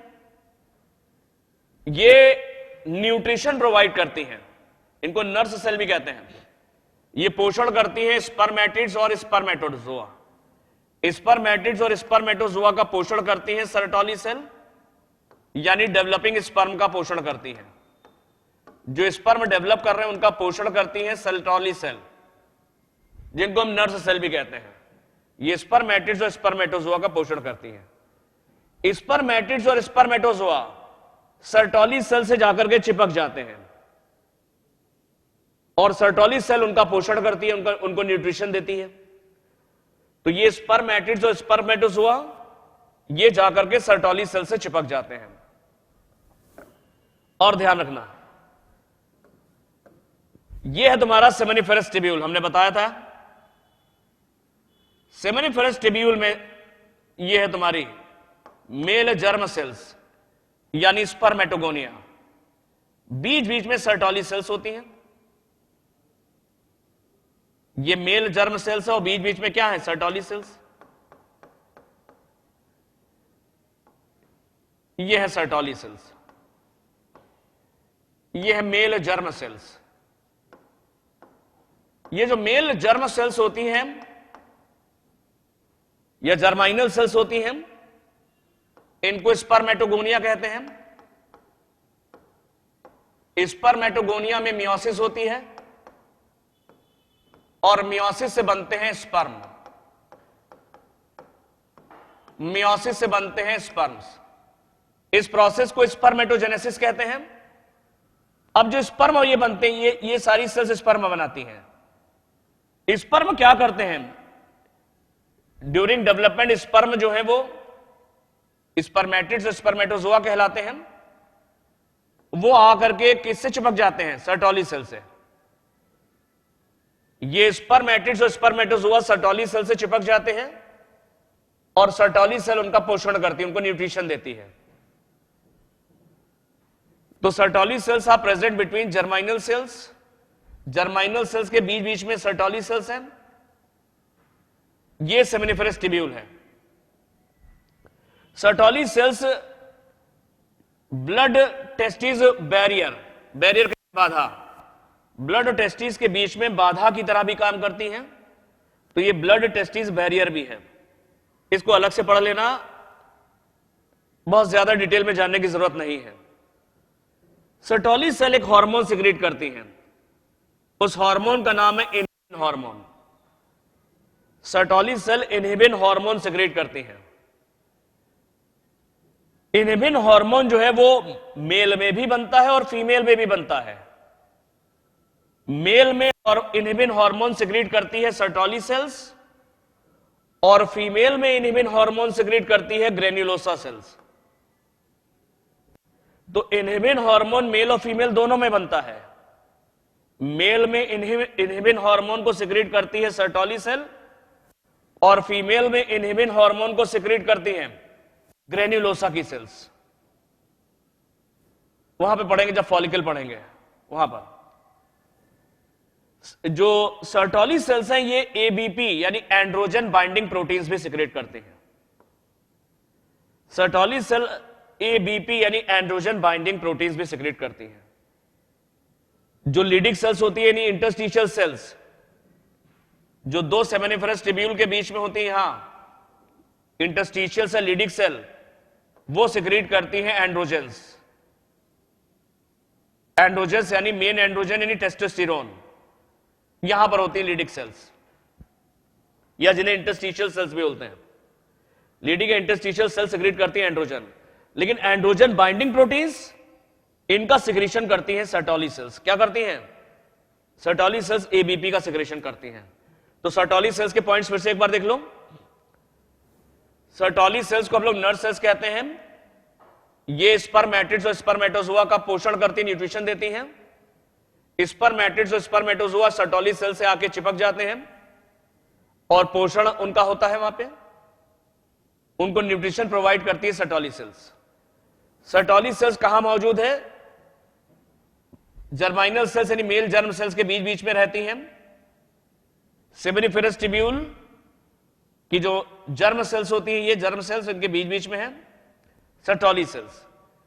Sertoli cells blood testis barrier की तरह भी एक्ट करती हैं और ये सिक्रीट करती इनहिबिन हार्मोन, साथ ही साथ ABP androgen binding proteins.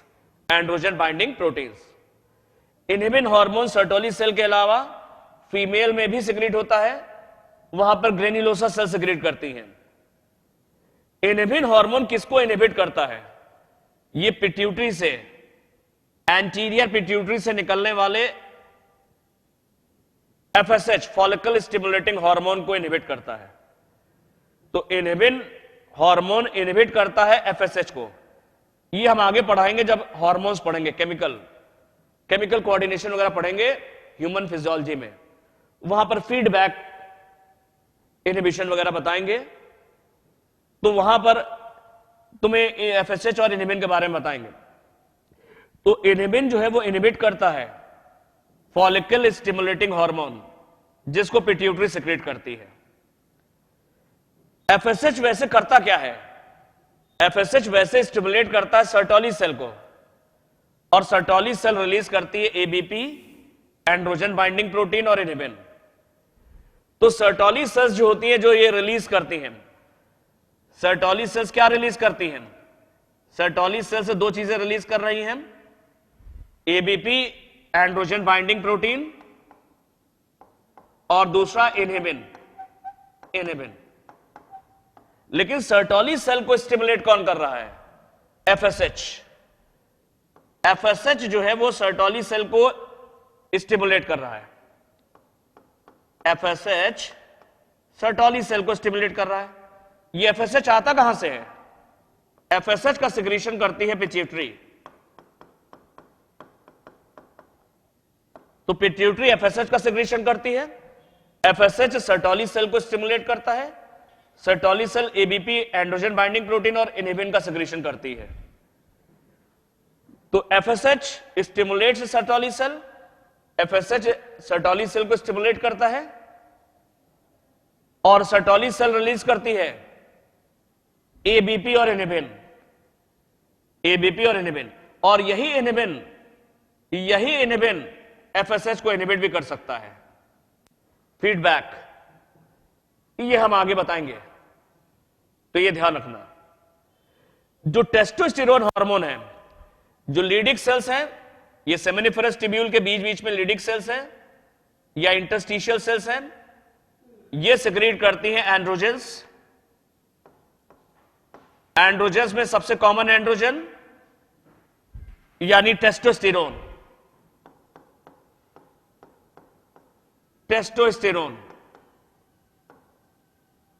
Male sex hormone. Testosterone hormone human being के अंदर आक्रामकता पैदा करता है, एग्रेसिवनेस। जितना ज्यादा बॉडी में सिक्रीट होता है टेस्टोस्टेरोन, उतना ही ज्यादा एग्रेसिवनेस आती है। तो ये ह्यूमन बीइंग के अंदर एग्रेसिव बिहेवियर को प्रमोट करता है। लड़े जा रहे हैं, झगड़े जा रहे हैं, एग्रेसिवनेस। तो कौन सा हार्मोन एग्रेसिवनेस के लिए जिम्मेदार है? वो है टेस्टोस्टेरोन। मेल्स एग्रेसिव होने लगते हैं, झगड़ने लग जाते हैं, ये हार्मोन उसके पीछे हो सकता है। तो टेस्टोस्टेरोन हार्मोन्स ह्यूमन मेल्स के अंदर एग्रेसिवनेस, आक्रामकता पैदा करता है। एबीपी जो होती है, ये एंटीजन बाइंडिंग प्रोटीन, ये एंड्रोजन या टेस्टोस्टेरोन को कॉन्सेंट्रेट करती है, सांद्रित करती है।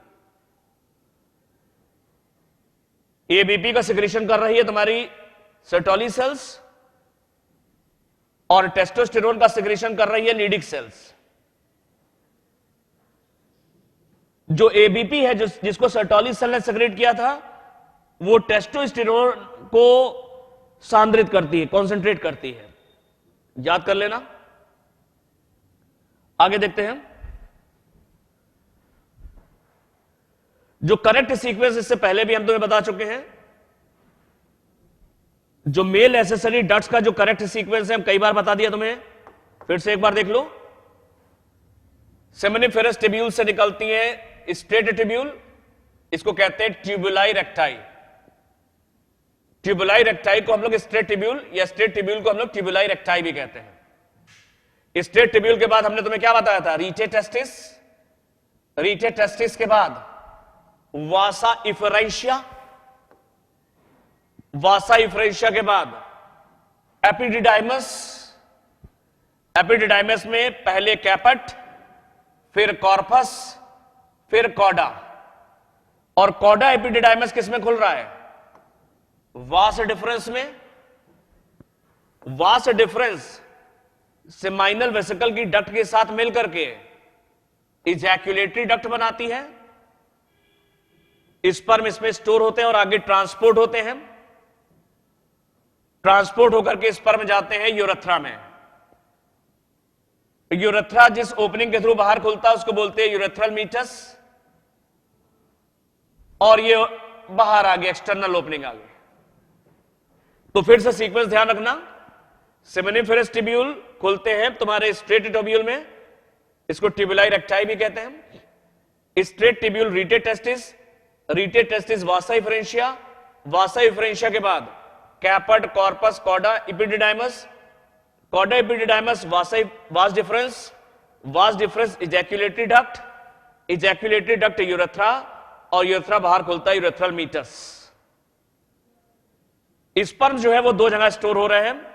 मेन स्टोरेज पार्ट ये है, मेनली स्पर्म जो है यहां पर स्टोर होते हैं एपिडिडाइमस में, और यहां पर भी स्टोर होते हैं, इजैक्यूलेटरी डक्ट में भी रहते हैं। लेकिन अगर स्पर्म का स्टोरेज पूछा जाए कहां होता तो एपिडिडाइमस ध्यान रखना।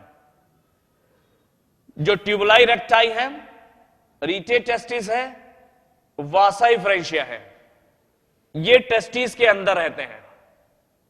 यानी इतना ये सारी डक्ट ट्यूबुलाई रेक्टाई, रीटे टेस्टिस और वासा इफरेंशिया, ये टेस्टिस के अंदर रहते हैं। तो इनको बोलते हैं हम intra testicular genital duct. Intra का मतलब अंदर, टेस्टिस से बाहर निकलता है एपिडिडाइमस। एपिडिडाइमस बाहर निकलता है टेस्टिस के। तो ट्यूबुलाई रेक्टाई, रीटे टेस्टिस और वासा इफरेंशिया, ये टेस्टिस के अंदर रहती हैं डक्ट्स। ये इंट्रा टेस्टिकुलर जेनाइटल डक्ट्स हैं, present inside the testis, testis के अंदर रहती हैं। यूरेथ्रा कॉमन पैसेज है for the transport of sperm and urine. Urinary bladder से यूरिन आता है, यूरिनरी ब्लैडर से आता है यूरिन, और इजैक्यूलेटरी डक्ट से आता है स्पर्म। तो यूरेथ्रा के अंदर स्पर्म इजैक्यूलेटरी डक्ट से आ रहे हैं और यूरिनरी ब्लैडर से यूरिन आ रहा है।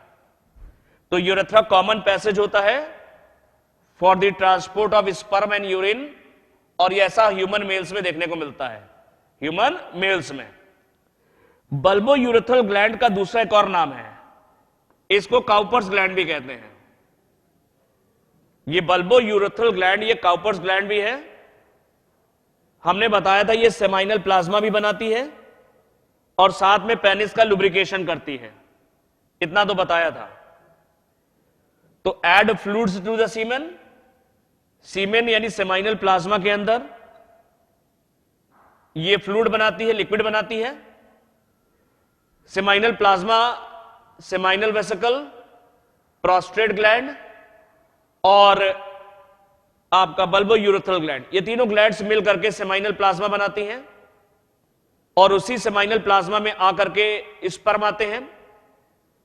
सेमाइनल प्लाज्मा और स्पर्म को मिला करके सीमेन बोलते हैं, वीर्य बोलते हैं, हमने पहले बताया। तो सेमाइनल प्लाज्मा में फ्लूइड ऐड करती है कौन? Bulbo urethral gland. पेनिस का लुब्रिकेशन भी करती है, हमने ये भी बताया। यूरेथ्रा की एसिडिटी को भी दूर करती है, न्यूट्रलाइज करती एसिडिटी ऑफ यूरेथ्रा, यूरेथ्रा की एसिडिटी को भी दूर करने का काम करती है। तो बल्बो यूरेथ्रल ग्लैंड्स, जिन्हें हम कॉपर्स ग्लैंड भी कहते हैं, ये सेमाइनल प्लाज्मा बनाती हैं, पेनिस का लुब्रिकेशन करती हैं और न्यूट्रलाइज करती हैं यूरेथ्रा की एसिडिटी, यूरेथ्रा की एसिडिटी को भी न्यूट्रलाइज करती हैं। कुछ बातें थोड़ी सी और हैं। पैरासिम्पैथेटिक नर्वस सिस्टम, इसकी वजह से पेनिस का इरेक्शन होता है, पेनिस इरेक्ट हो जाता है, कुछ मसल्स तो होती हैं वहां पर, इसके अलावा नर्व से जिम्मेदार होती हैं, जो भी इरेक्शन है वो उसके पीछे न्यूरॉन से जिम्मेदार होते हैं, नर्वस सिस्टम भी जिम्मेदार है। तो न्यूरॉन्स कौन से न्यूरॉन्स हैं? पैरासिम्पैथेटिक नर्वस सिस्टम, इसके न्यूरॉन्स जो होते हैं वो पेनिस के इरेक्शन के लिए जिम्मेदार होते हैं। Seminal vesicle are present postero inferior of urinary bladder, seminal vesicle की जो लोकेशन है वो यूरिनरी ब्लैडर के पोस्टीरियर और इंफीरियर साइड पर होती है, या पोस्टीरियो इंफीरियर साइड पर। पोस्टीरियो का मतलब postero inferior side, urinary bladder का है, ध्यान रखना, इतना से याद कर लो, बहुत ज्यादा डिटेल में जाने की जरूरत नहीं है। तो सेमाइनल वेसिकल की लोकेशन कहां है? यूरिनरी ब्लैडर के पोस्टीरियो इंफीरियर साइड पर होती है। वास्ट डिफरेंस है मेल्स में, उसको बनाती है Wolffian duct. Vast difference Wolffian duct से डेवलप करती है, और हम लोग जानते हैं स्पर्म का ट्रांसपोर्ट कराती है vast difference. Sperm vast difference से इजैक्यूलेटरी डक्ट में आते हैं, वहां से यूरेथ्रा में जाते हैं। ओविडक्ट और यूट्रस ये डेवलप करते हैं मुलेरियन डक्ट से। तो फीमेल्स में मुलेरियन डक्ट, ओविडक्ट और यूट्रस का निर्माण करती है, उससे पैदा होते हैं। और मेल्स में वोल्फियन डक्ट वास्ट डिफरेंस को डेवलप करती है, जो कि स्पर्म का ट्रांसपोर्ट करती है वास्ट डिफरेंस। फिर आता है क्रीमेटर एंड डार्टस मसल्स, क्रीमेटर एंड डार्टस मसल, ये टेस्टिस को कवर किए रहती हैं। टेस्टिस को दो तरह की मसल्स चारों तरफ से कवर किए हुए हैं, वो कहलाती है क्रीमेटर और डार्टस मसल। क्रीमेटस और डार्टस मसल्स का काम क्या होता है? ये टेम्परेचर का रेगुलेशन करती हैं, थर्मो रेगुलेशन के लिए जिम्मेदार होती है, ये थर्मो रेगुलेशन के लिए जिम्मेदार होती है। कौन सी दो मसल्स हैं? क्रीमेटर और डार्टस मसल्स। अभी डायग्राम देखते हैं इसका। कैपेसिटेशन यानी कैपेसिटी, क्षमता, स्पर्म यानी मेल गैमीट की क्षमता फीमेल गैमीट को फर्टिलाइज करने की। Capacitation is increase in fertilising capacity of sperm. Capacitation sperm की फर्टिलाइज करने की क्षमता है, which occurs in female reproductive tract. जब स्पर्म फीमेल रिप्रोडक्टिव ट्रैक्ट में पहुंचता है तो उसके फर्टिलाइज स्पर्म यानी मेल गैमीट के फीमेल गैमीट को फर्टिलाइज करने की क्षमता का बढ़ जाना कैपेसिटेशन है।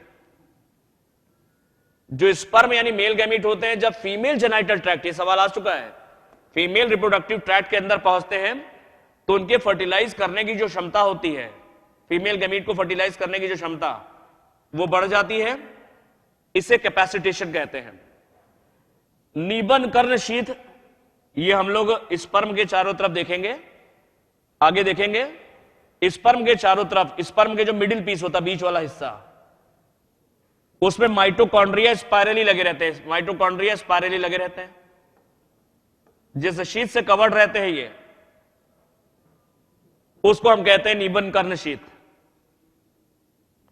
ये जब स्पर्म बढ़ाएंगे तो वहां पर ध्यान रखना, माइटोकॉन्ड्रिया स्पर्म के कौन से भाग में होते हैं? मिडिल पीस में होते हैं, जो स्पर्म के मूवमेंट के लिए एनर्जी प्रोवाइड करते हैं। तो ये एक स्पाइरल शीथ है माइटोकॉन्ड्रिया की, ये माइटोकॉन्ड्रिया की स्पाइरल शीथ होती है। बीच में एक्सोनीम होता है धागा, उसके चारों तरफ होती है। जब स्पर्म पढ़ाएंगे तो ये बताएंगे नीबन कर्ण शीथ के बारे में। एक डायग्राम हमने बताते हैं, इसका दिखा देते हैं, क्रीमेटर और डार्टस मसल का। क्रीमेटर और डार्टस मसल का डायग्राम देख लो। जो क्रीमेटर और डार्टस मसल है, क्रीमेटर और डार्टस मसल, क्रीमेटर और डार्टस मसल ये टेस्टिस को के यहां पर मौजूद है। इधर जो टेस्टिस को अपलिफ्ट करने में भी मदद करती हैं। तो हमने बताया था क्रीमेटर और डार्टस मसल्स जो टेस्टिस के चारों तरफ है, ये यहां पर मौजूद होती है। तो ये बेटा पहला लेक्चर था तुम्हारा ह्यूमन रिप्रोडक्शन का, मेल रिप्रोडक्टिव सिस्टम या मेल रिप्रोडक्टिव ऑर्गन के बारे में। इसमें प्राइमरी मेल रिप्रोडक्टिव ऑर्गन में टेस्टिस, एक जोड़ा टेस्टिस पढ़ा, एसेसरी डक्ट्स के बारे में पढ़ा। एसेसरी डक्ट्स में स्ट्रेट ट्यूब्यूल, रीटे टेस्टिस, वासा इफ्रेशिया, एपिडिडाइमस, वास डिफरेंस, ये एसेसरी डक्ट्स। एसेसरी ग्लैंड्स के बारे में पढ़ा, सेमाइनल वेसिकल, प्रोस्टेट ग्लैंड, एक जोड़ा seminal vesicle, single prostate gland और एक जोड़ा बल्बो यूरेथ्रल ग्लैंड। इसके अलावा मेल जेनिटल ऑर्गन यानी पेनिस के बारे में आपने पढ़ा। अच्छे से पढ़ लेना, समझ लेना, इंपॉर्टेंट है human reproduction. That's all, thank you.